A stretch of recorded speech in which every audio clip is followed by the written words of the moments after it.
Doctorate എന്ന ജീവിതത്തിലെ ഏറ്റവും വലിയ സ്വപ്നം ലഭിച്ചതിന്റെ സന്തോഷത്തിലാണ് കാസർഗോഡ് പള്ളിക്കരയിൽ എം രാമചന്ദ്രന്റെ കുടുംബം. എന്നാൽ PhD ബിരുദ സർട്ടിഫിക്കറ്റ് ഏറ്റുവാങ്ങാൻ രാമചന്ദ്രൻ ഈ ലോകത്തില്ല. 4 വർഷം മുൻപ് മരണത്തിന് കീഴടങ്ങിയ എം രാമചന്ദ്രന് കുടുംബത്തിന്റെ അഭ്യർത്ഥന പരിഗണിച്ച് മരണാനന്തര അംഗീകാരമായാണ് കണ്ണൂർ സർവകലാശാല ഡോക്ടറേറ്റ് നൽകിയത്.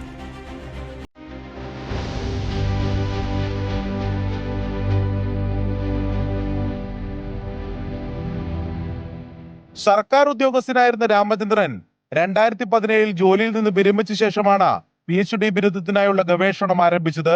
സിവിൽ എഞ്ചിനീയറിംഗ് ആണ് വിഷയം. 2021 മാർച്ച് 30 പ്രബന്ധം സമർപ്പിച്ചു. പക്ഷേ 3 മാസത്തിന് ശേഷം രാമചന്ദ്രൻ ഹൃദയാഘാതത്തെ തുടർന്ന് മരിച്ചു. എന്നാൽ രാമചന്ദ്രൻ ജീവിതത്തിൽ ബാക്കി വച്ചിരുന്ന ആഗ്രഹം സഫലീകരിക്കാൻ ഭാര്യ ജയലക്ഷ്മിയും കുടുംബവും ശ്രമം തുടർന്നു. ഒടുവിൽ പ്രബന്ധ പരിശോധനകളുടെ അടിസ്ഥാനത്തിൽ ഡീൻസ് കമ്മിറ്റി നൽകിയ ശുപാർശ സിൻഡിക്കേറ്റ് അംഗീകരിച്ചു. അസാധാരണമെങ്കിലും മരണാനന്തര അംഗീകാരം രാമചന്ദ്രന്റെ കുടുംബത്തിന് നൽകിയ സന്തോഷം ചെറുതല്ല.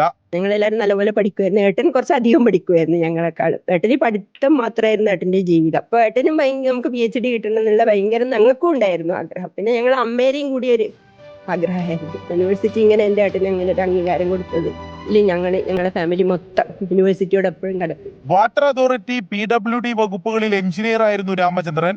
പോലീസ് ഹൗസിംഗ് ഫിനാൻഷ്യൽ കോർപ്പറേഷനിൽ ചീഫ് എഞ്ചിനീയറായാണ് സർവീസിൽ നിന്ന് വിരമിച്ചത്. റിപ്പോർട്ടർ, കാസർഗോഡ്.